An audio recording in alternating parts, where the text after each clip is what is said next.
তো সব কিছু গোছগাছ করে এখন আসলাম চুলার কাছে পাক করার জন্য। এখন যেহেতু একটু কুটাকাটি করব, তো নিচে যাতে করে খোসা এগুলো না পড়ে, সেজন্য প্লেটের উপরে রাখলাম।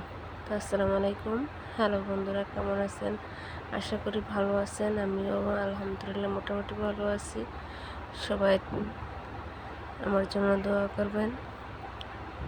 তো দেখেন, আমি একটা ভিডিও নিয়ে আসলাম, কিছু কথা বলবো। তো সবাই যে যার মতন আছেন ঠিক আছেন, কিন্তু কথাগুলোর যদি ভালো লাগে তো অবশ্যই কমেন্ট করে বলবেন, বেশি বেশি করে শেয়ার করে দিবেন। আর যদি ভালো না লাগে তাহলে তাও বলবেন কমেন্ট করে। তো বন্ধুরা, জানি না কার কীরকম মনে হয়, আমার মনে হয় না, কিন্তু নিজের ধারণা থেকে বলতেছি, মানুষ কখন পাল্টে যায়, কে কখন পাল্টে যায় কিন্তু চেনা যায় না। মানুষ পাল্টাতে সময় লাগে না, কিন্তু মানুষ আসল রূপ দেখতে সময় লাগে।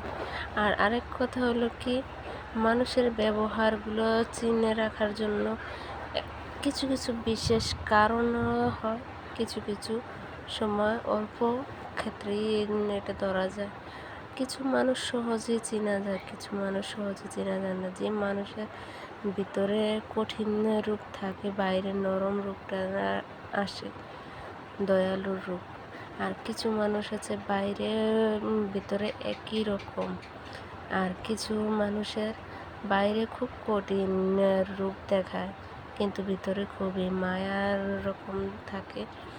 তো আপনাদের ভাইয়া যত কিছুই বলে আর বলো, কিন্তু দেশে থাইকা যেরকমই ব্যবহার করছে আর করে, কিন্তু বিদেশে গিয়া এখন খুবই আফসোস, খুবই মায়া। আসলে মানুষটার জন্য খুবই মায়া হয়। দূর প্রবাসে থাকে, একলা পড়ে থাকে।